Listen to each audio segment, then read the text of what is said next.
ಬೀದಿ ನಾಯಿ ಕಚ್ಚುತ್ತೋ ಇಲ್ವೋ ಅದರ ಮನಸ್ಥಿತಿ ಅರ್ಥ ಮಾಡ್ಕೊಳ್ಳೋದಕ್ಕೆ ಯಾರಿಂದನೂ ಆಗಲ್ಲ ಅಂತ prevention is better than cure ಅಂತೆಲ್ಲ ಬೀದಿ ನಾಯಿಗಳ ಬಗ್ಗೆ ಸುಪ್ರೀಂ ಕೋರ್ಟ್ ಹೇಳಿದೆ.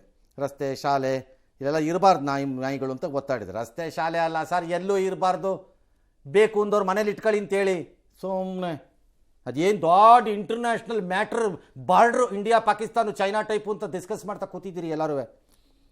ನಮ್ಮದು ಇದು ಭಾಳ ಅಮಾನವೀಯತೆಯಿಂದ ಬರಬೇಕು. ನಿಮ್ಮ ಮನೇಲಿ ಇಟ್ಕೊಳ್ರಪ್ಪ ಅಂದರೆ ಸಾಯ್ತಾರೆ, ಇಟ್ಕೊಳ್ಳೋಕ್ಕಾಗಲ್ಲ. ಇಟ್ಕೊಳ್ಳಿ ನಿಮ್ಮ ಮನೆಗೆ ತೊಗೊಂಡೋಗಿ, ಯಾವನ್ ಬೇಡ ಅಂದಿರೋನು. ಕಚ್ಚಿಸ್ಕೊಂಡವ್ರಿಗೆ ಪರಿಹಾರ ಕೊಡಕ್ಕಾಗಲ್ಲ ಇವ್ರ ಕೈ. ಅದಕ್ಕಾಗಲ್ಲ, ಮಜಾ ನೋಡಿ ನಿಂತ್ಕೊಂಡ್ಬಿಟ್ಟು ನಿಮ್ಮ ಮನೆ ಮಕ್ಕಳನ್ನ ಕರ್ಕೊಂಬನ್ರಿ, ಕಚ್ಚಿಸ್ತೀನಿ.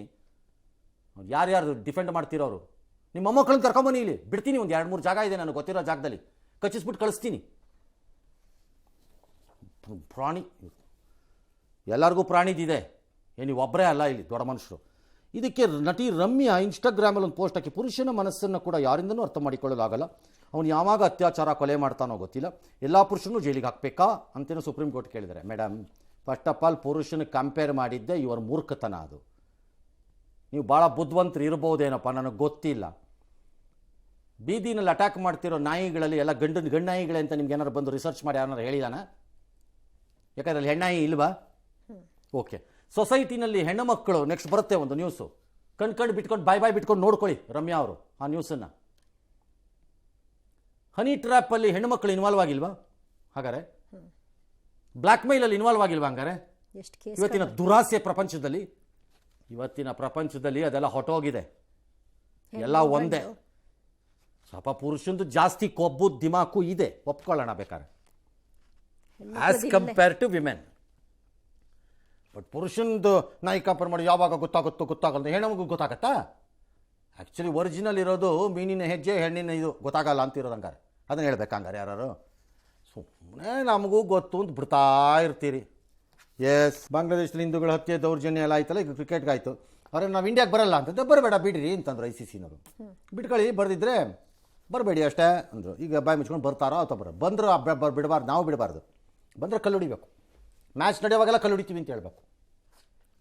ಈಗ ಹೇಳ್ತಾರೆ ICC ಹಂಗೆ ಹೇಳಿಲ್ಲ, ಅದೆಲ್ಲ ಬರೀ ಮಾಧ್ಯಮ. ಹೌದಾ, ಸರಿ, ಹಂಗಾರೆ ಆಮೇಲೆ ನೋಡ್ಕೊಳ್ಳೋಣ ಬಿಡಿ, ತೀರ್ಮಾನ ಆದಾಗ ಮಾತಾಡೋಣ ಅದ್ರ ಬಗ್ಗೆ. ಇನ್ನೊಂದು ನಾಲೆಗೆ ಬಿದ್ದೊಬ್ಬ ಸರ್ಕಾರ ಅಂತ ಯಾರೋ ಪಾಪ ಪ್ರಾಣ ಉಳಿಸ್ಕೊಂಡಿದ್ದಾರೆ. ಇನ್ನೊಂದು ಕಡೆ ಪತ್ರಿಕೆಯೊಂದರ ಹಂಗಾಮಿ ಸಂಪಾದಕ ರಾಣಾ ಪ್ರತಾಪ್ ಬೈರಾಗಿನನ್ನು ಗುಂಡಿಟ್ಕೊಂಡಿದ್ದಾರೆ. 7 ಜನಕ್ಕಾಗಿದೆ. ನನ್ನ ಪ್ರಕಾರ ಬಾಂಗ್ಲಾದೇಶದಲ್ಲಿರುವ ಹಿಂದೂಗಳು ಒಂದಾಗಿ ಒಂದು ಗುಂಪಲ್ಲಿ ಒಳಗಡೆ ಸೇರ್ಕೊಳ್ಳಿ, ಹೊರಗಡೆ ಓಡಾಡೋದು ಕಡಿಮೆ ಮಾಡ್ಕೊಂಡು ಸಿಕ್ಕಿದವರು ನೀವು ಹೊಡಿಬೇಕು, ಇಲ್ದಿರ ದಾರಿಗೆ ಬರಲ್ಲ. ಇಲ್ವಾ, ಇಂಡಿಯಾ ಒಳಗಡೆ ಇವ್ರಿಗೆ ಚುರುಕು ಮುಟ್ಟಿಸೋ ಕೆಲಸ ಏನಾದ್ರು ಒಂದು ಸ್ಟಾರ್ಟ್ ಮಾಡಬೇಕು. ಅಲ್ಲಿ ಬಿಗಿ ಆಗತ್ತೆ, ಆಗೋವರೆಗೂ ಮುಟ್ಟಿಸ್ಬೇಕು ಚುರುಕನ್ನು. ಇಲ್ಲಿ ಡೊನಾಲ್ಡ್ ಟ್ರಂಪ್ ಥರ ಒಂದು 10 ಬಾಂಬ್ ಹಾಕ್ಬಿಟ್ಟು ಬರಬೇಕು ಹೋಗಿ. ಅದೇ ಸರಿ, ಬೆಸ್ಟ್. ಎಸ್. ಹಣಕ್ಕಾಗಿ ತನ್ನ 16 ವರ್ಷದ ಮಗಳನ್ನೇ ತಂದೆ ವೇಶ್ಯಾವಟಿಕೆಗೆ ಮಾರಾಟ ಮಾಡಿರುವಂತಹ ದುರಂತ ಘಟನೆ ಚಿಕ್ಕಮಗಳೂರು ಜಿಲ್ಲೆಯ ಅಜ್ಜಂಪುರ ತಾಲೂಕಿನ ನಾಗಮಂಗಲದಲ್ಲಿ ನಡೆದಿದೆ. ನಾಗಮಂಗಲದಲ್ಲಿ ಮಗಳ ಲೈಂಗಿಕ ದೌರ್ಜನ್ಯ ವಿಚಾರ ಈಗ ಹೊರಗೆ ಬಂದಿದ್ದು, ಪಾಪಿ ಅಪ್ಪನನ್ನು ಅರೆಸ್ಟ್ ಮಾಡಿದ್ದಾರೆ. 6 ವರ್ಷದ ಹಿಂದೆ ತಾಯಿ ತೀರು ಹೋಗಿದ್ದಾರೆ. ಅಜ್ಜಿ ಮತ್ತೆ ಅಪ್ಪನ ಜೊತೆ ಆ ಮಗು ಇತ್ತು. ಹಣಕ್ಕಾಗಿ ಅಜ್ಜಿ ಮತ್ತೆ ಅಪ್ಪ ಬ್ರೋಕರ್ ಜೊತೆಗೆ ಮಾತನಾಡಿಕೊಂಡು ಅವಳನ್ನ ಮಂಗಳೂರು ಕಳಿಸಿದ್ದಾರೆ. ಹ್ಞೂ ಸರ್, 8 ಎಲ್ಲರನ್ನೂ ಅರೆಸ್ಟ್ ಮಾಡಿದಾರಂತೆ. ಎಲ್ಲರೂ ಆಯ್ತು. ಆ ಮಗು ಬಂದು ದೂರು ಕೊಟ್ಟ ಮೇಲೆ ಚಿಕ್ಕಪ್ಪ ಅತ್ತೆ ಹತ್ರ ಹೇಳ್ಕೊಂಡಿದ್ದಾರೆ. ಪಾಪ ಅವನ ತಂದೆನ ಅವನು ತೊಗೊಂಬಂದು ಚೆಚ್ಚಿಬಿಟ್ಟು ಸಾಯಿಸ್ಬಿಡ್ಬೇಕಾಗಿತ್ತು ಅಲ್ಲೇ. ಅಯೋಗ್ಯನ ತೊಗೊಂಬಂದು ನೇಣಾಕೊಂಡು ಸಾಯಕ್ಕೇನು ಬಂದಿತ್ತು ಅವನಿಗೆ, ನೀನು ಹೆಂಡತಿ ಜೊತೆನೆ. ರಮ್ಯಾ ಮೇಡಮ್ ಕೇಳಿಸ್ಕೊಳ್ಳಿ, ಕನ್ನಡ TV ನೋಡೋ ಅಭ್ಯಾಸ ಇದ್ದರೆ, ಇನ್ನು ಕನ್ನಡದ ಟಚ್ ಇದ್ದರೆ. ಮಹಿಳೆಯೊಬ್ಬಳು ಕ್ಯಾಬ್ನಲ್ಲಿ 106 ಕಿಲೋಮೀಟರ್ ಹೋಗ್ತಾಳಂತೆ. ಹಣ ಕೇಳಿದ ಕ್ಯಾಬ್ ಚಾಲಕನಿಗೆ ರೇಪ್ ಕೇಸ್ ಹಾಕ್ತೀನಿ ಅಂತ ಎದುರಿಸ್ತಾಳಂತೆ ಗುರುಗ್ರಾಮದಲ್ಲಿ, ಡೆಲ್ಲಿ ಹತ್ರ. ಯಾರೋ ಜ್ಯೋತಿ ದಲಾಲ್ ಅಂತ.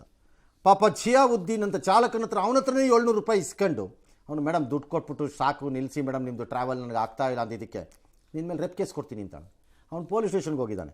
ಪೊಲೀಸ್ ಹೊರಗಡೆ ಓಡ್ ಬಂದವಳು ಗಲಾಟೆ ಮಾಡಿಕೊಂಡು ಚೀರಾಡ್ಕೊಂಡೆಲ್ಲ ಹೋಗಿದ್ದಾಳೆ. ಆಮೇಲೆ ಗೊತ್ತಾಗಿದೆ ಹೇಳೋದು ಇದೇ ಕೆಲಸ ಅಂತೆ.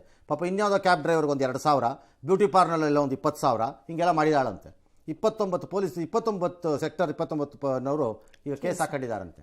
ಇದೇನಿದು ಪುರುಷರು ಎಲ್ಲ ಒಂದೇ ಅಲ್ಲ. ಎಸ್, ಹರಿಯಾಣದ ಜೀನಿ ಸ್ಲಿಮ್ ತಗೊಳಕ್ಕೆ ಸ್ಟಾರ್ಟ್ ಮಾಡಿದ್ನು, ಅವಾಗ ಮಂತ್ಲಿ ಪೀರಿಯಡ್ಸ್ ಆಗ್ತಾ ಇದ್ದೀನಿ. PCOD ಪ್ರಾಬ್ಲಮ್ ನಾರ್ಮಲ್ ಆಗಿದೆ, ಥೈರಾಯ್ಡ್ ನಾರ್ಮಲ್ ಆಗಿದೆ. ಪೀರಿಯಡ್ಸ್ ಎಲ್ಲ 6 ಮಂತ್ ಆದ್ರೂ ಆಗ್ತಾ ಇದ್ದಿಲ್ಲ, ಇವಾಗ ರೆಗ್ಯುಲರ್ ಪೀರಿಯಡ್ಸ್ ಆಗ್ತಾ ಇದೆ. ಜೀನಿ ಸ್ಲಿಮ್ ನ ಯೂಸ್ ಮಾಡಿ 8 ತಿಂಗಳಲ್ಲಿ 55 kg ಸಣ್ಣ ಆಗಿದ್ದಾರೆ. ಜೀನಿ ಸ್ಲಿಮ್ ತಗೊಳ್ಳಿ, ಬೇಗ ಸಣ್ಣ ಆಗ್ತೀರಾ, ಫ್ಯಾಟ್ ಲಾಸ್ ಆಗ್ತದೆ. ಜೀನಿ ಸ್ಲಿಮ್ ನ ಯೂಸ್ ಮಾಡಿ 100% ಯಾವುದೇ ಸೈಡ್ ಎಫೆಕ್ಟ್ ಇಲ್ದಂಗೆ ಸಣ್ಣ ಆಗ್ತೀರಾ.